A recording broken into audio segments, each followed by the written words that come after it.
that we will consider today will be posture, ergonomics and panad.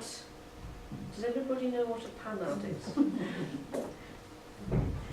Actually, amazingly, It's kind of becoming English. I was on the phone the other day to my mum, and I said, "I'm just going to make a panel," and you know, because we use it, and it's quite, it kind of, I think everybody who lives here knows it. Okay, now in this session, I've identified 3 key words that we need to be familiar with, that hopefully we'll be familiar with by the end of the session.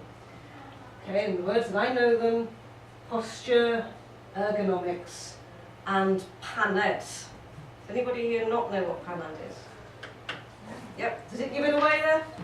Cuppa? Cup of tea, yeah? Cup of tea? That's what? To do with IT? Yep. All will be revealed, hopefully. Yeah. Not Right, now from the Welsh speaker's point of view, again, I've had to go off and ask somebody to translate this. So I don't know whether all these words mean anything. I know ergonomics is a pretty ugly term at best of times.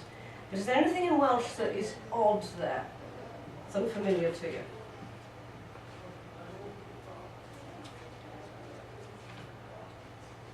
Is the word for posture familiar? Yeah, it's too big for the word.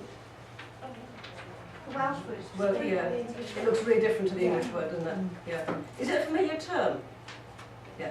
This is worth asking you, see, because often terms will be, IT terms will probably be much more familiar to Welsh speakers in English than they will be in Welsh. Anything for the Welsh speakers there? Any? I was just wondering why they get panad on the side and panad on that side. Right. Yeah. Okay. Does panad? Oh, What does panad. it mean? Here. What would you use here for a cuppa in Welsh? Drink. Just Yeah, drink. panad Over there. Yeah. Yeah. Okay. I would. Yes, that's quite a familiar term. So those are our keywords, and something I'm quite fond of. Here are our acronyms. Okay. So PEP or YEP. There's a way of remembering our keywords. So try and remember PEP or YEP. These are our keywords, okay? Posture, ergonomics, and panad. And here they are here. Now there is a test at the end. Okay? So see if you can find a way of remembering them. And I like these mnemonics as ways of remembering things. So these are the keywords that we want to remember out of this. Okay, we've got YEP and we've got PEP.